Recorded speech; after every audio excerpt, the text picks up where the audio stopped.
Hello, everyone. Very nice to see you again on Fair Dialogues. Hi, Sergio. Welcome. Hi, Joanna. Thank you. Thank you for inviting me over here. I couldn't help but notice it's already nighttime in Amsterdam, I feel. Yes, yes. We're gonna light the atmosphere, maybe not the weather, right? Like I think I'm gonna send you some sun from Barcelona as long as it lasts. But I hope we see a lot of you sign up for this session. There is a high interest on how do we blend human rights principles with equitable businesses and with kind of fair environments for all. Sergio here is a business and human rights expert. It's a pleasure to have you on this session. We have a variety of perspectives on how to make life, especially in the workplace, better for everybody. And your unique perspective, I think, is going to be super interesting for people, especially more in the leadership or board member type of categories, to understand what are some good principles and good guidance, but also what are some laws eventually. How was your day so far? It's Saint Nicholas, right? I think all over the globe, in some former Catholics or current. Yeah. So today is Saint Nicholas. So a lot of people over here in the Netherlands are out and about wrapping gifts and making last-minute poems that they have to read out to each other before handing over presents and That's being cute. thankful for all the time that they have together. That's Um, so nice. yeah. We also have Saint Nicholas in Romania, but our traditions are slightly different. They're not so much about gratitude. They're about telling which kids were good and not good by putting a little stick in their shoes if they were Mm. not so good over the year, or oranges or chocolates, so very small gifts until Christmas, where the big gifts are happening. So always nice to hear different traditions from different places. Thanks for reminding us that maybe we should borrow your tradition sometimes and not be so punitive. Everybody who's joined us today, if you're new, this is Fair Dialogues, a series that we do on a weekly basis, Thursday 4:30. It's part of Fair Culture's way to give back to the community, sharing information, insights, but also perspectives from a variety of places when it comes to inclusion, equity, and the diversity that we all live and hopefully appreciate on a daily basis. There are many things that continue to change through our experience, but also the different ways in it which we bring this type of opinions and this type of experiences on Fair Dialogues is trying to blend both the policy makers and the perspective from compliance and legislation, but then put it into practice. How does that apply? How does that influence? What is the long-term impact? What are some pitfalls, and maybe what are also some blind spots that we're having? And Sergio, you're quite unique, to be honest. We have not had somebody from your side of the world, so we're very interested to learn as much as possible from you. But I know you also have a very, very rich and complex experience, and I hope that you can also share a little bit with us. So for those who are here now and maybe they didn't read the description and your LinkedIn profile, tell us a little bit more about yourself, who you are, what's your experience, what do you think you can bring today? Yeah, sure. So my name is Sergio. I am a Dutch national, but also a bicultural kid, meaning even though I was born here in the Netherlands, my ancestry is in other places. For example, my father is from Suriname. And then when I was 9, I actually moved to Italy. So I've had the privilege to have been part of different communities in spaces in different time and space, and that has also allowed me to get an understanding of the different ways that people look and experience the world, and that there are a lot of differences and a lot of different meanings that people have when they look at the world and how they relate to each other. And that actually very much fascinated me throughout my whole career so far, and eventually led me to study anthropology. Firstly, because I was just very interested in why are some people part of one group and why are some other people excluded from that same group, and how does a group maintain its composition, and when does it expand and when does it minimize? Those were the kinds of questions that were of interest to me. And then eventually I moved into the topic of power, of migrant workers, and basically how power asymmetries work within groups. And then I thought, oh, that's super interesting to learn all this theory about it. But then there's also a real practical world, a business world that I'd also wanted to be part of. So my goal kind of became to look at those power dynamics within organizations and seeing how can we make a group composition change actually by inclusion practices. So you went through a bit all the stages: cultural models, personal and familiar experience, moving across different borders with their own particularities, and then ending up in a space somehow where, yes, it is a lot of like policy driven, but it's not so much about the policy. As far as I hear from you, it's really about the purpose. And that purpose is, how do we lead with integrity? How do we make human rights as part of DNA, not just in, let's say, how our personal values are, but also how do we apply different frameworks to our businesses and our interactions in different formations. So really happy to have you here. Very special expertise. And for those who are following us for a while, you know that we're trying to kind of create this here online in the with Fair Dialogues, but we also have a conference coming up in May 15 here in Barcelona, where a lot of folks, both speakers and attendees, are joining from all over Europe to understand more this kind of DEI 2.0. What is the combination? How do we get out of these silos and use the combination of policies, practice, and then research, and put it to good use on a continuous basis? And we continue to explore that. So we hope to see more of you there, and we'll also meet people like Sergio, and probably even Sergio. Sergio, what are your plans for May 15th? Who knows? Maybe Who knows? a trip to Spain. Fair Barcelona, this is it. I think I loved somehow how you brought in a little bit your personal history in this conversation. I'm curious if there was a particular pivotal moment in your career where you realized, hey, this is a little bit where I want to be, at this blend between human rights and business. It is usually quite segmented. I think, I mean, it's hard to, I think, pick a particular moment within a career trajectory. But I think, as I mentioned, I'm a bicultural kid, so you know, it didn't take very long for me to understand that there are different ways in how people are treated, and that the opportunities that you get are also very, very much different. And if I do take it very, very personal, I was lacking at school. Basically because I didn't get the attention that I needed actually to be better and fulfill that potential. And it was only later that we moved to Italy and we got different kind of opportunities and more attention, that I really started to thrive.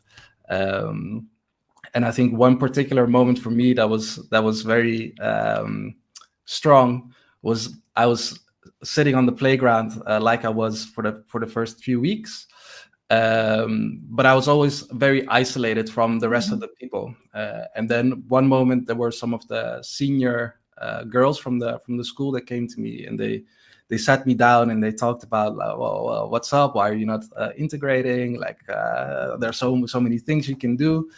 And they basically encouraged me to become part of whatever life was going on at the playground. And I mention it because they were very keen on also saying, hey, we're not here to become your friends, but we are there to like encourage you to, you know, take up the life that is here. And we're going to check up on you to see whether things are going well or not. And that's a lesson that kind of stuck with me the whole time. And then when you make the transition to professional life, I always just thought a lot of things happen at business. Businesses are at the forefront of many of our innovations and our changes, and just the general portion of our lives is consumed by work. So I figured if I can do that, extend that kind of kindness and sort of justice and inclusion in a business environment, then that's definitely the place where I should be. I cannot relate more, to be honest, and probably those who worked with me in talent acquisition type of projects before, they've heard me say this before, but I'll repeat it for those who don't. I think a lot of us, traditionally, by the roles that we play in our organizations, recruitment, compliance, legal, or this, we are sometimes identified with gatekeepers, right? Like we're gonna decide who goes in, who goes out, what are the rules to actually open the door, etc., etc. But I feel somehow there's so much power in being in this type of positions that you can be much more of a gate opener. So I appreciate you saying that this maybe is rooted somehow in somebody nudging you and helping you become part of a society and of an environment, and feeling that you can grow and thrive. But in the same time, you took that upon yourself to see how you pass it forward, and especially in a field that influences, as you say, so much of our journey of discovery as humans in relation to work, but also in relationship to our values. How do we make choices about work? How do we grow in those organizations or environments? I think when we were preparing a little bit this episode, there was somehow how can I say, a little bit of a gray zone. I haven't heard in my 15 years of experience in the business environment, in an organization, uh, being talked about human rights. But I did have family or friends who experienced abuse when it came to labor rights. Hmm. What kind of So abuses would be speaking of? from health and risk point of view, from pay withholding, from forbidden to associate and kind of create syndicates or movement to do more precise protection for larger groups versus individuals. Also, I don't want to get too personal here, but to be honest, there were full generations, I would say, when Romania went into EU, and this probably happened with Polish and a lot of other people who, at some point, you have massive migratory groups going to other countries for work, and they're purely exploitative, this type of operations, withholding their passports, keeping them in housing or territories where they cannot access relatives or authorities. There are incidents in the European space, and we can go worldwide, of course, but these are, I would say, conditions that are not necessarily very visible in highly corporate environments, but in the same time, businesses are built through layers, right? Like you will have warehouses and you will have agriculture that is related to high corporate jobs or anything like that. So I feel there is a little bit of lack of transparency, but also lack of knowledge, and this is why we're here. Yeah. I'm a little bit curious. You preach this, you teach this, you implement this. What are basic guiding principles in business when it comes to human rights? Because I said a couple of words, but what should we pay attention to? Yeah, it seems like a very simple question, but it's of course more complex than that. But I think what's most important is that as humans we have these things called human rights, and they protect us from all kinds of things. So they protect us from the state, but they also protect us from our employers who might have put us at some kind of risk. Yeah. And what has become more prevalent is that there were always some organizations that said, well, we don't really like these kinds of exploitative relations, so we're going to do our best to make sure that not only our employees that work with us in the main building, but also the workers that make certain products or deliver certain services to us, that they have a really good time making that making that a reality. And the problem for a long time was that it was a voluntary action. So companies, they could say, we find this really important, and the problem with that was that it always resided with some individuals who thought it's really important to pay respect to all human beings, but also to the environment and to the communities that they're in. And now what is changing is that, for example, within the European Union, there are these new regulations that are coming that will aid like a transition from a voluntary thing to an obligatory thing, a mandatory thing. You have to pay attention to, in the most simplest of ways, if you do any kind of business activity, whether that's making a product or delivering a service, you must always understand the consequences of your actions. So the positive impact, so all the people that you enable with, let's say, wine, for example, so they can have parties and all that, but then also all the negative consequences. And I think that's really at the basis now of business and human rights thinking. What is the impact, both positive and negative, of your actions? Where does this responsibility sit at the moment? Is it the business who needs to make an analysis and understand what is that impact, positive and negative, right? And kind of prepare for it? Or are there institutions, are there playbooks, are there experts that, take more of that part of the accountability? Yeah, so it's a, let's say, a dual responsibility of state and businesses. So this any state that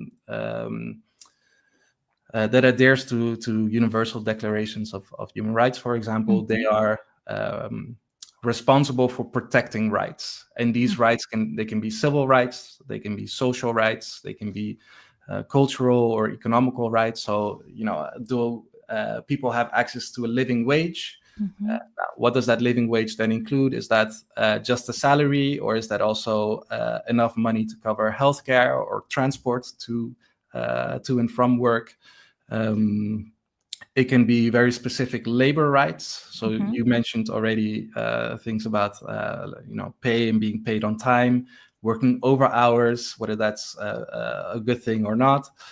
Any health and safety things on that. And then another group that you already mentioned is vulnerable groups. So they can be any migrant workers coming from another place, for example, as a seasonal worker to pick berries, or to spend the summer working a job. But because students can be in this situation as well. Yeah. Is there if I love graphs, right, and anything that is very visual, is there, like, I don't know, problematic groups, like groups that are more vulnerable than others? And this is like, especially, let's say, in the European Union, there is a very specific focus, and maybe more frequent investigations, because I understand migrants is one, right? Then we might have also refugees. They probably go in the same spectrum, but they're different entities, right, in terms of legislation. What are some other categories that, in general, even if I'm a business and I'm trying to open something that is maybe not in my regular circumscription, what should I pay attention to? Which are these categories that are highly vulnerable, considered by the EU? It also depends on the region or the country that, of course, you are going to operate in. But there's fair consensus that the highest risk groups, they are migrants. So these are any workers that come from somewhere else, that leave their normal residence to work to work in a different place. It's women. It's children. Because there are still places where child labor is prevalent, but also in the sense that there are areas within the world where, for example, at construction sites, where women and children will come with the male workers, where the women will then cook, provide food for all the male workers, but then also the children, they come to take care of animals, and these animals are then used for transportation of bricks, for example, for the building materials. So you can see that in this case, if you had a construction project, you're thinking of only employing these men, but there's a whole family that comes with it as well that you have to then pay attention to. Other vulnerable groups are, of course, people that are LGBTQ and indigenous people. Yeah. Certain ethnic groups. Yeah. Yeah. Okay, so let's say I have a business and I want to make sure I do consider integrating human rights principle in my daily operations. What should I consider? So we mentioned pay, right? And we mentioned maybe contracts, right? Regulated work. Anything else? Yeah, I think that, I mean, the basis that is there now is whenever you are going to do any kind of business activities, that you identify what are the potential and actual impacts that you exploiting that business activity will cause. So those can be the positive ones, but then most importantly, the negative ones. And what is important now with the legislation that is here is that you can prove that you have a process of identifying those impacts, right? So if there is a slight chance that there is child labor, or there's a chance that the water might get polluted because you are exploiting some kind of activity, you need to have that in sight. And once you have that in sight, it is important to kind of find out what is your how do you say, what is your tie with that? Are you a direct contributor, or Like are proxy?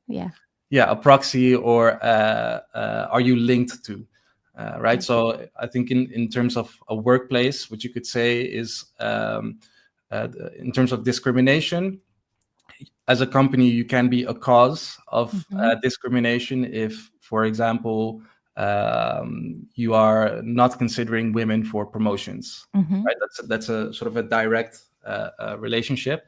Yeah. Contribute to is, for example, when you've asked the company to make a lot of shirts for you, but at the last moment you said, "Oh, I didn't really like the design, so please consider this new design, but also keep the same delivery date." Which means that the factory that has to make those clothes, they have to do overtime, and they're not necessarily being compensated. So it's not directly linked, but you are definitely contributing to that situation. Some of these organizations are huge. So to be honest, I find it very difficult to ask, let's say you have a middle manager layer of sometimes thousands of people. You will not have a group of 5,000 people thinking about these things. They will just, follow somehow the revenue plan.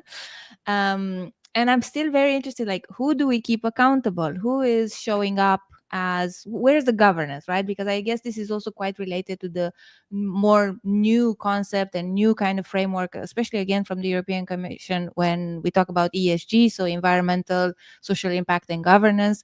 Is there a specific body that is within each corporation that needs to be created, or is it more ad hoc when problems arise? Somebody, I guess somebody in the C-level or board member, they show up to kind of explain or kind of create a solution. What's the current consensus here?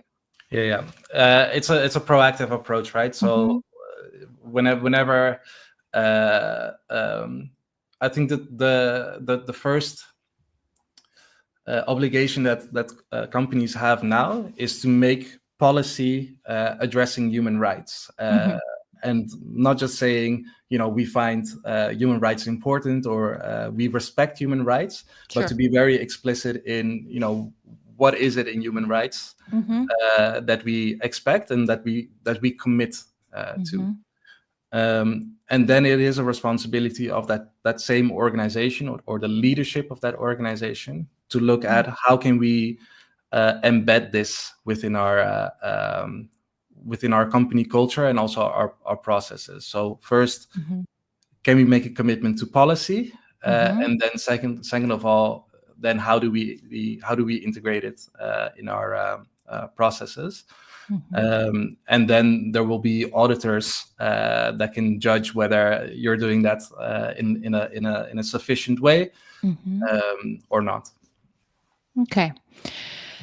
I want to go into some examples, whether examples that you can share from your work, that would be amazing, of course, but also maybe more general stuff. And very recent, I think 2-3 weeks ago, I was here at a university session. It was actually business and inequality, the theme. And there was the chief of sustainability from Tony Chocoloni, which is a Uh-huh. very well-known Dutch brand. And part of their brand is actually this protection of human rights, environmental care, a certain co-creation, I guess, of the rules and regulations that they want to follow, because the organization is in the Netherlands, the product is highly consumed in the Netherlands and then a little bit, I guess, around, but the production fully happens somewhere else, right?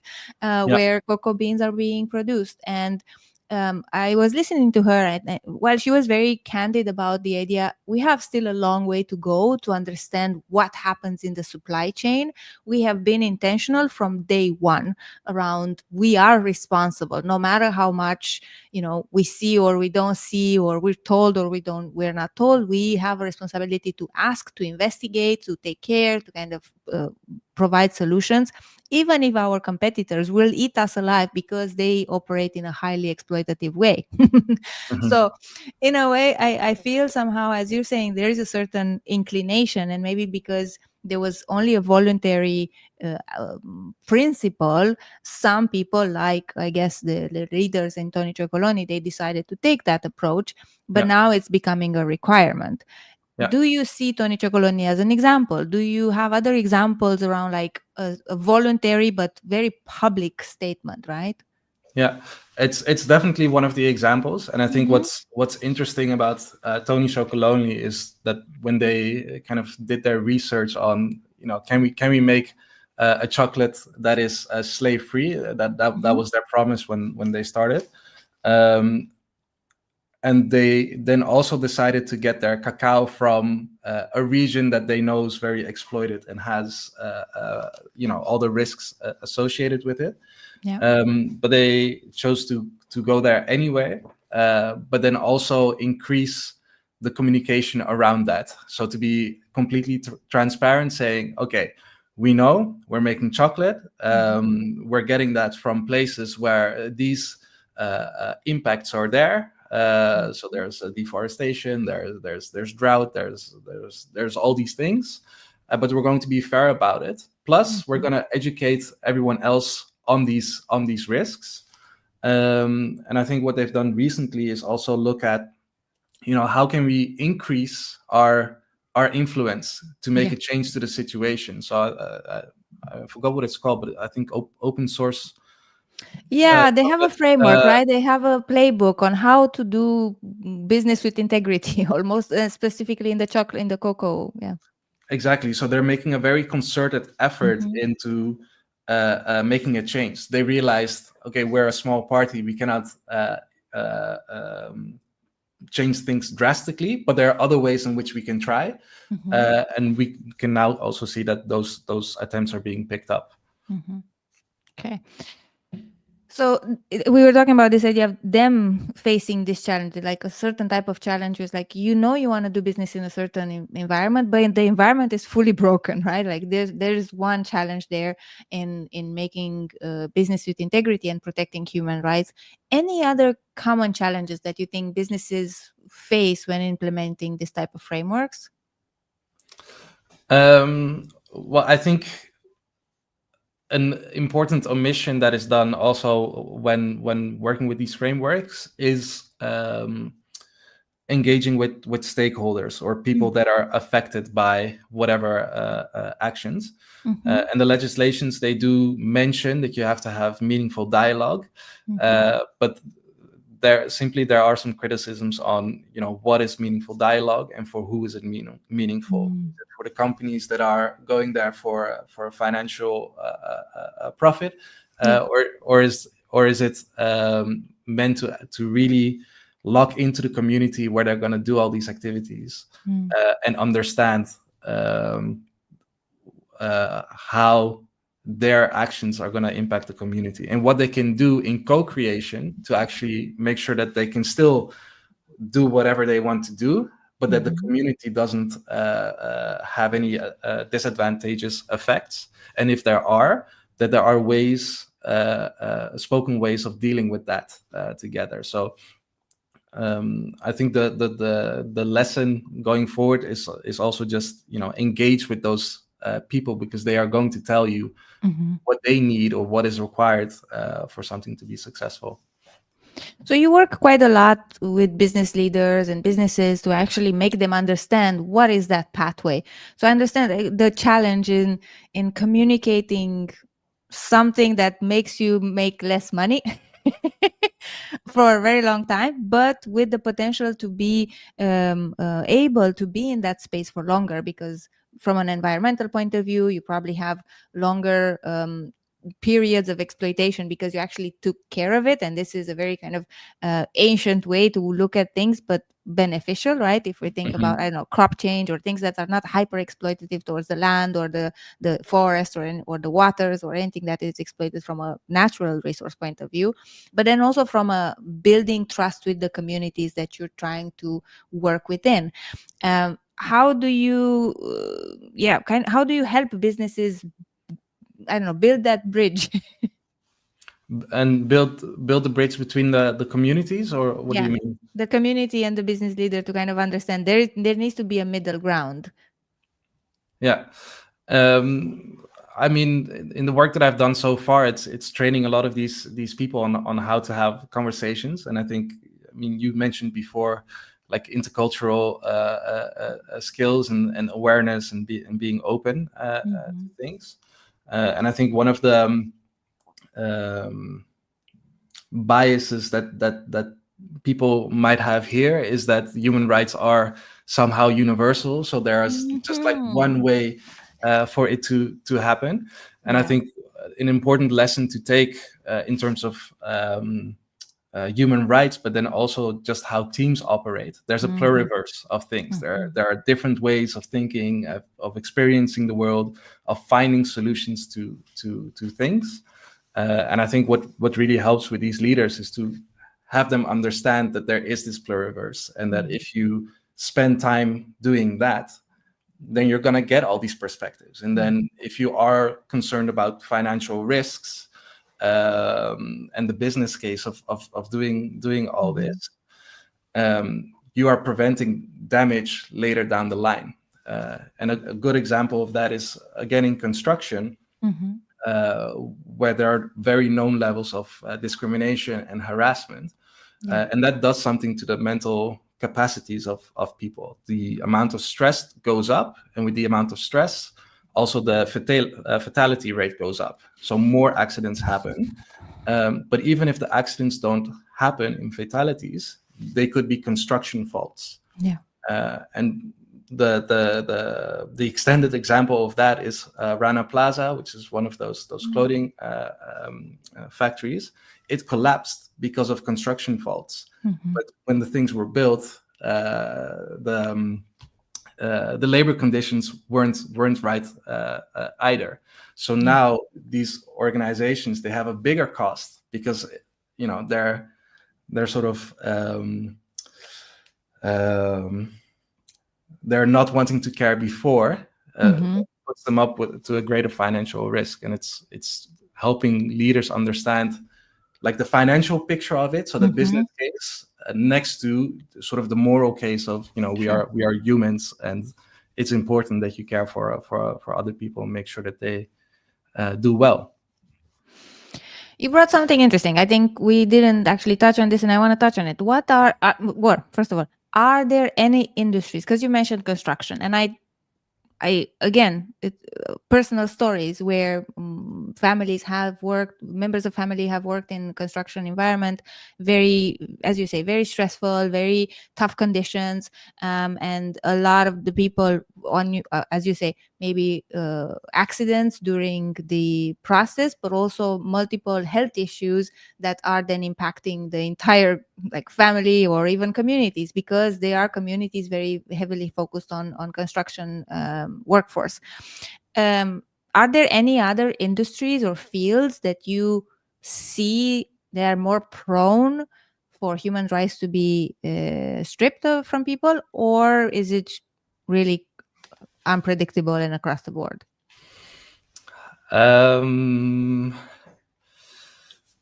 I would say construction. I would say the garments, any kind of seasonal Yeah. work.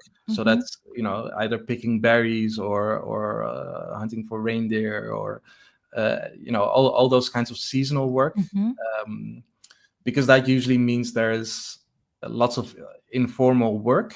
Yes. So and high demand in short time. Exactly. So there might not be any contracts. They get they fly in and they get flown out. Those are again vulnerable groups actually. Yeah. So anything that includes construction, seasonal work, cleaning, security. Yeah. Even hospitality, I guess, in some areas again. So yeah, there is a relationship between type of work, but also seasonality and where is happening, right? And for what reason? Yeah. The reason why we're also here, I mean, why I'm here is to kind of support the community to understand that workplace inclusion is not just for the sake of that particular action, like including people, but there is a certain butterfly effect. Happier people in their workplace, they propagate values and a culture and a way of working even to the next generations, but also to their families and their communities, their immediate communities. And there is a certain maybe increased standard of expectations of correctedness and rights and dignity and respect in the work that people do. So for me, the philosophy is like, if I have a great experience with employer A and then I go to employer B and I don't have such a great experience and it's actually pretty bad and I see other people also affected, I have the knowledge, the perspective of this is wrong. When you actually don't see what good looks like, right, you sometimes are a little bit even numb to the situations. You're stripped of your power to speak up, and you're kind of maybe lacking that perspective. So I always try to advocate, like, even if this one place does the right thing, like Tony Chocoloni in this situation, right, maybe there is a wider effect in time. From your perspective, when you think of workplace inclusion, when you think about this more, let's say, in the corporate world, we talk a lot about how we have different diversity dimensions proactively pulled in the workplace. So we create an environment that actually has representation. So we increase the number of voices that can speak for different communities, but also then creating practices and policies to make sure that there is equity and we understand what that means. How does that play in the bigger picture of human rights? Because I feel they're slightly different, or not necessarily different, but different layers of the conversation. I mean, I don't know if it's the right thing, but it's what I do. I see it as a performance issue. So once you've made policy saying, we respect human rights and we find this and we find that, then basically you've set yourself a benchmark. You've put your dot on the horizon. So now it's a thing of, if that is what we're trying to achieve, what are the signposts in between that we need to hit in order to make sure that human rights, we fulfill that commitment. And like, I guess, any business process, the first thing to tackle is leadership buy-in. If there's no one from the board or from the C-suite that actively thinks this is a good idea, then you're just not going to get very far. You're not going to have the sponsorship. So the first step would always be with them, to educate them on, what is the case of human rights? What does that mean for your business? And use any kind of argument that you can, right? You have the sort of the moral obligation of, all humans are important, but you also have this financial case that you can make, but also the regulatory case that you can make. There's legislation that's gonna put out fines if you don't do these things. So there are different angles that you can use to to influence the board to commit. And then the second thing is a very important role for learning and development, right? Because now you've set your top behavior, so now it's a thing of how do we engineer that top behavior? And that's by doing all these assessments with your workforce. What is the gap? What is their performance now on these things? And how can we then build bridges? And then once you have that sort of analysis, connect with the rest of your leadership practice, saying, hey, these are our goals. These are all the gaps that we see, and we're going to provide training, but we're also going to need you to be very diligent and direct on these matters as well. It's very interesting. I have so many thoughts now, but I want to, because we had a comment here, and I just want to come back a little bit to not necessarily the conversation about the industries that are more prone for this type of risk. But there's a comment like when we were talking about which categories might be more affected, there's a comment around like food delivery in bad weather.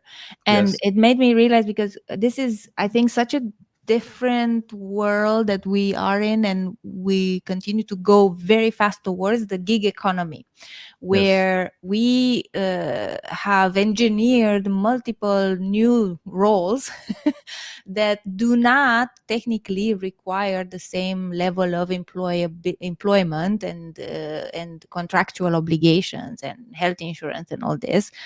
And from both sides, right? I think there is a little bit of a demand from people who are like, I want to have a certain level of flexibility, or I need this type of work. I don't have a certain level of education. I want to go into this. I'm in a transitory mode, and this is working for me. I'm a designer. I'm working on these platforms for €5. Everybody knows the Fiverr type of system. And we didn't have this so explicit and so at scale and so global created, but indeed there have been even lawsuits. There have been a lot of like changes to regulate this field as well.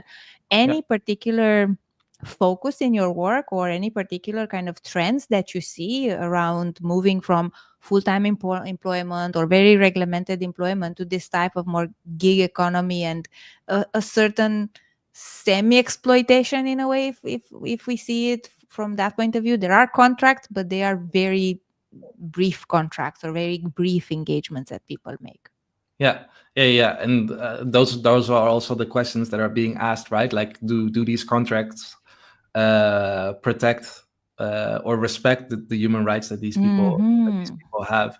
And for example, that food delivery example in hard weather, I always think about it when I order food myself, like on a bad rainy day, because what I'm essentially doing is I'm asking some poor person to go out in the rain, deliver my food, and it might be thundering, or it might be doing whatever, or the visibility at night is a lot worse, of course. So you are putting people at risk. So there has to be some kind of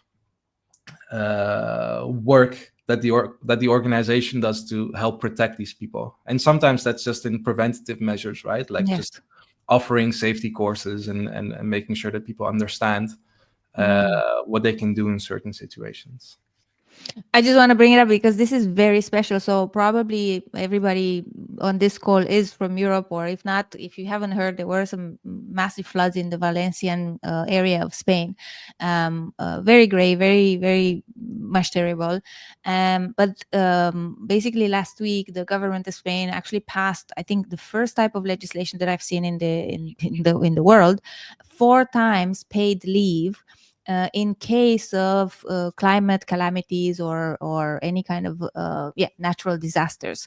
And this comes on the back of a lot of employers, even with the tragedy that was happening and the disaster that was happening, a lot of employers were asking people to go to the office, to go to work, to go to the factory, to go to the bakery, to actually like do work, while the alerts and the high risk was there. And this put more people at risk instead of actually following the alerts and everything else. And I think it is a very interesting move from a state point of view to mandate this to organizations, to say this is their right, this is your employees' right. If there is a natural calamity in their zone, you might not even be there, like the manager might not live in the same area. Now we don't have the same perspective of what is grave, right, or risk. Very interesting move, I thought, from the Spanish government. but it's an essential one because it adheres to their duty to protect human rights, and then of course the businesses, they are supposed to respect it. But there's a difference, right, between duty and respecting something. So, in terms of human rights and doing good practice and responsible leadership, it's important that both governments or both states and businesses, they have this interplay together, right, to make sure people are well taken care of.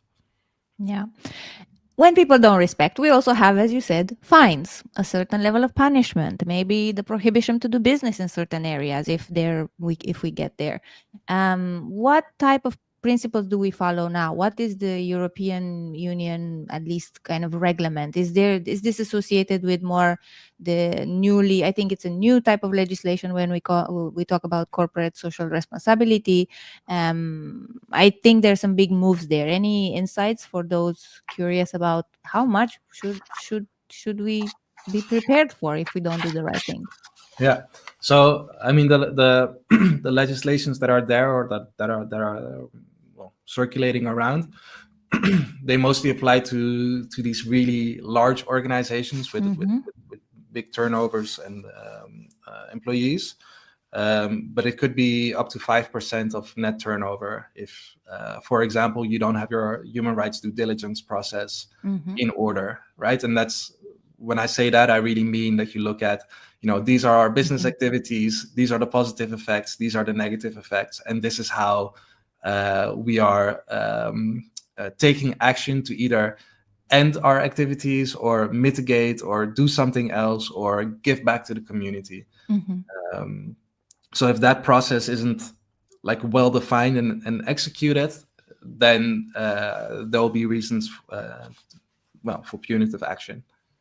5% is a lot. Yeah, for these organizations, it's a hefty price, and then you also have to consider just the different demographics.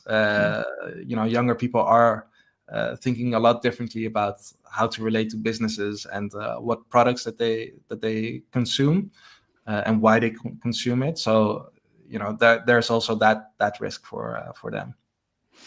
I spent half a day today in the university, actually, with 20 something, 21, 22-year-old. And we have a couple of sessions at the University Autonoma de Barcelona here. And I'm impressed. I admire somehow how powerful and different this young generation thinks about what is good work environment, right? Like, what is my right? How do I have these conversations with very powerful institutions or organizations? And I hope they keep the spark, because I know life has a way to damp this down. But it is from my perspective, I know there are maybe other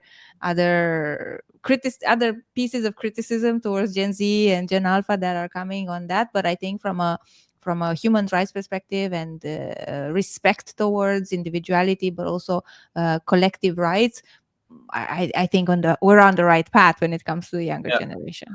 But I think there, like, what's happening there is also the education part to it, right?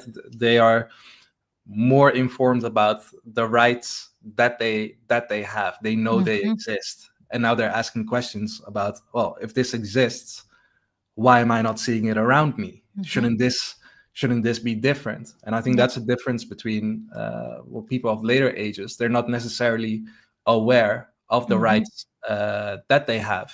And that's, I think, also where, for example, the trade unions and like special interest groups, they become really important to just inform people about what these people are doing to you are is not according to law or not according to what's right. Yeah. Super interesting. We're going very close to the. When I become purple on this, it means there is the dusk here in Barcelona, so it's gonna be pretty dark in about 5 minutes. Anybody who is on the call and listening to us, thank you so much for staying. If you have any questions, we have Sergio here for another 7-8 minutes, 10 maximum. I know it is again Saint Nicholas, Sinterklaas. Everybody's gonna run around doing shopping and the last minute things for their families and their kids. So if you have any questions, do pop them. We see them very quickly and we can address them very towards the end. And yes, I don't see on where we are now in our streaming service who is commenting, but I will definitely answer also offline. But yes, I see somebody from Sweden where and I had this morning actually in this class that I was talking about a lot of students from Sweden. It's a study abroad class, and it's very interesting to see how they speak so in the know. They really read upon, they really understand. Well, it's also a cross-cultural communication type of class, so we try to kind of bring together these different perspectives. And the fact that we have the Swedish, the Scandinavian countries, and then we have US, and then we also had some people from China and all this, and them comparing themselves with what they know, it is mind-blowing, right? They're like, what do you mean you have this here and we don't have it here? Why? Yeah. I want to talk a little bit about the future. I am Yes. curious, what do you see as biggest trends of change, backwards or forward? Maybe we can address them both. Yeah, I think with the legislation that's coming up, there's just there's going to be an increase in reporting. Let's say so. As a company, you have to show the impacts of your action. I think it's also important that countries in the global south, they are also becoming more recognized, I would say, as having a voice and having criticism on some of the legislations that are there. So I think that's also very, very positive. And I think that if you want to really make a dent into human rights and all its like subcategories, it's really about building coalitions. So I think also the advice that I would give to organizations is you're not in this alone, right? If you have a supply chain that is troublesome for some reason, there are other companies that are there as well. Yeah. So what you cannot solve on your own, you might be able to solve even with your competitors if it's on specific issues. So really look at building those coalitions with others, because that means you can exert influence. And sometimes you need to exert influence as businesses on government, for example. And then also the other way around. Yeah. And I mean, this is very interesting as well, because we somehow want to trust governments, but sometimes governments are also not necessarily prioritizing human rights, and there is high corruption in many areas, and they are not necessarily maybe on paper they are supporting certain principles, but in practice reality looks very, very different. And maybe this is where corporate entities or business advocates for human rights, they actually they are the champions versus the government. Is that something that we should maybe pay attention to? Yeah, that could definitely be possible. And I mean, the primary source of information, I believe, should be the people affected by by whatever, right? And there are going to be special interest groups. There are going to be movements. There are going to be NGOs. There are going to be journalists. There are going to be all these parties locally that know a lot about what is going on. Yes. And maybe I love a good investigation.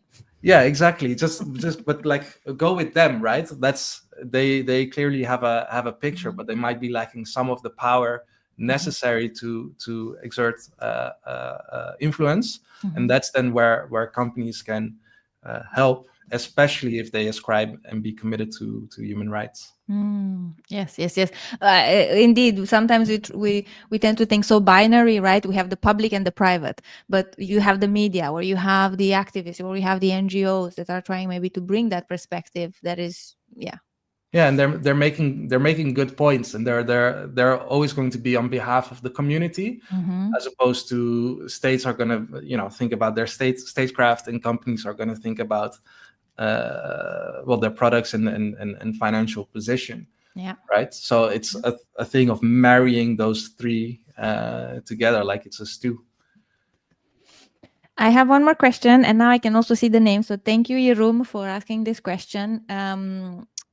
I don't know, Sergio, how much you are in the know about this, but indeed, there is a little bit of a trend where companies are rolling back some of their diversity, equity, and inclusion initiatives in their corporate spaces or wider. There might, I'll read the question fully. So DEI initiatives, because it's no longer top of mind or considered to be lucrative for them. What do you see as being the impact of this? Is there any kind of perspective? I mean, personally, I would say it's very short-sighted because when I went to university, there was already this talk about the war on talent. Yes. And you're going to keep on having the war on talent because people are going to leave or not even be interested in joining your organization because they see you. And definitely now, when a lot of things are out in the open and there are people sharing things on the internet, information is very accessible. So at the moment, when someone hears they have bad employer practices, they're also not going to join. And that's also going to mean something for who's going to consume your products. Because if people don't want to work for you, then these are also people that are going to talk against buying a certain product. So on the long term, again, you're losing that financial gain, but you're also just dumping money like it's nothing in recruitment and trying to get new people. Whilst if you would pay attention to your DEI initiatives and make sure that people are comfortable and they feel psychologically safe and they have a living wage and they can pay for that, that crazy hobby of theirs and they can provide for their family, they're going to stick with you. That's not a how do you say? It's not a magic trick from the past,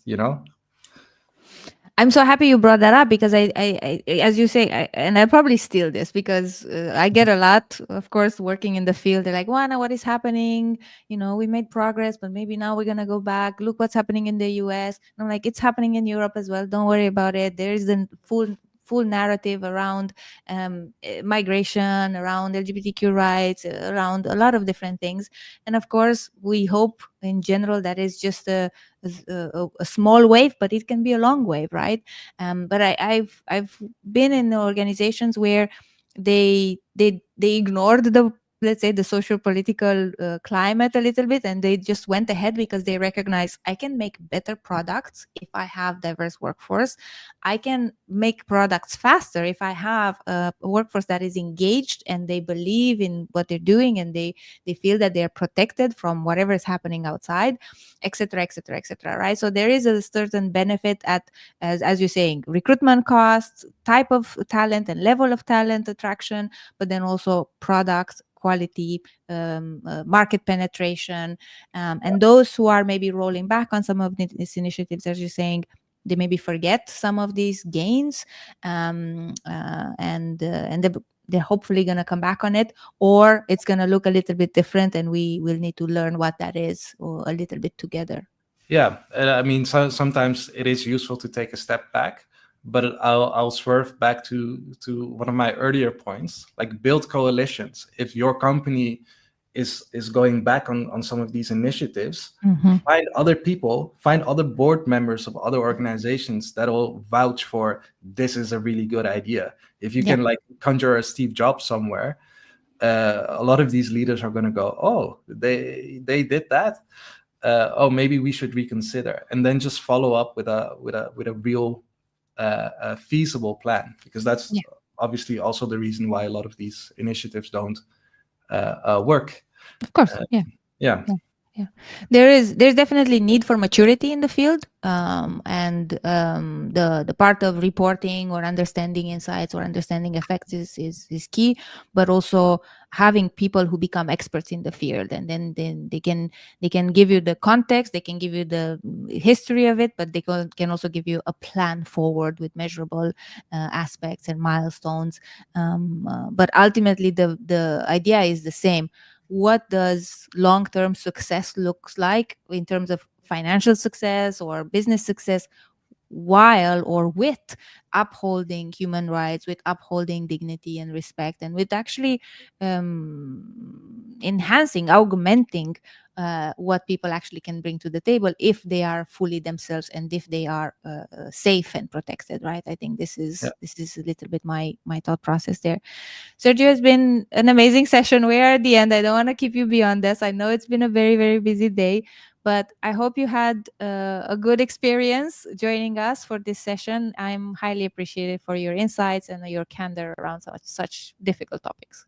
Yes, well, thank you for your time, and of course, everyone that listened as well. Thank you for being here. And if there are any questions, you can of course find me via LinkedIn, or I guess also via this platform here. So. Yes, connect with Sergio, follow. I've discovered him here on LinkedIn, and I've discovered his work, and I was like, I need to have Sergio on this session. So thank you so much. We'll probably see you again in the future. We're always willing and interested to check in, maybe in about 6-12 months, to see what has changed and have our predictions kind of worked out. For those who stayed with us till the end, thank you again. We'll see you next week, same time, same place on this profile. And if you have any suggestions on who should we get here for these dialogues, feel free to put them in the comments. We always follow through. And also, again, follow Fair Cultures for different types of other events like the conference in May, but also other type of knowledge-driven events. Let's make work for everybody. This is a little bit what we're trying to do. Again, thank you so much, and have a lovely weekend and Sinterklaas holiday. Read good poems and get good vibes from the universe. Yes. Take care, everyone. Ciao, everyone.